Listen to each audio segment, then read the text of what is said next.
అవుతున్నది. సారు ఏం చేయబోయినా దెబ్బ తగులుతున్నది. ఏది ముట్టుకున్నా అగ్గోలనే కాలుతున్నది. అసెంబ్లీ ఓట్లల్లో గెలిచినాక సారు ఎంత కథ చూపెట్టిండు. కానీ పాపం ఇప్పుడు సారును చూస్తా అంటే నాకైతే మస్తు బాధ అవుతున్నది. ఏం కోసనో ఏమో పోండ్రి. సారుకే ఎందుకు ఇట్లా అవుతున్నదో ఏందో. కేసీఆర్ సార్కు కరెంటు షాక్ ఇద్దాం అనుకుంటే ఉల్టా రేవంత్ సార్కే కరెంటు షాక్ కలిగింది. పోయిన సర్కారు వాళ్ళు కరెంటు కొనుట్ల పైసలు తినారని రేవంత్ సారు ఎంక్వైరీ పెట్టిండు. దిగిపోయిన జడ్జి సారు నరసింహారెడ్డి సార్ను పట్టుకొచ్చి ఎంక్వైరీ చేయమన్నాడు. కానీ ఆ జడ్జి సార్ బయట మీటింగులు పెట్టి రాజకీయ ముచ్చట్లు ఎప్పుడు సురు చేసిండు. దీని మీద కేసీఆర్ సార్ హైకోర్టుకు పోయి జడ్జి సార్ను వీకేయాలని అన్నాడు. ఇక ఆడికెళ్ళి ఢిల్లీలో ఉన్న పెద్ద కోర్టుకు కూడా పోయిండు.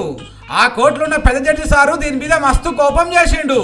ఎంక్వైరీ చేసుకుంటా బయట మాట్లాడేంది ఎంబడి ఆయనని వీకేయరని సర్కారు వాళ్ళకి చెప్పిండు.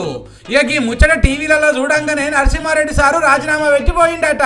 కానీ గమ్మతేందంటే నరసింహారెడ్డి సార్ను వీకేయాలని కేసీఆర్ సార్ చెప్తే రేవంత్ సారు మస్తు జోకులేసిండు. కేసీఆర్ తప్పు చేసిండు కాబట్టి నరసింహారెడ్డిని వీకేయాలంటున్నాడు అని వెనకేసుకొచ్చిండు. కానీ ఢిల్లీలో ఉన్న పెద్ద కోర్టు ఈడ్చి చంప మీదకెళ్ళి కొట్టినాడు చేసే వరకు సపోర్ట్ చేయకుండా ఆ జడ్జి సారే ఇంటితో పట్టిండు. అందుకే అంటారు పెద్దరికం ఇచ్చినప్పుడు నిలబెట్టుకోవాలి. ఇష్టం ఉన్నట్టు చేస్తామంటే ఎట్లా చెప్పురి అని. సర్కారు వాళ్ళు వెనక పంటున్నారని ఏది పడితే అది మాట్లాడతామంటే నడవదు కదా. పొట్టోని పొడుగోడు కొడితే పొడుగోని పోషావ కొడుతుందని ముచ్చట మర్చిపోతే ఎట్లా సారు అని ముచ్చట ఎరకైన వాళ్ళు అంటున్నారు.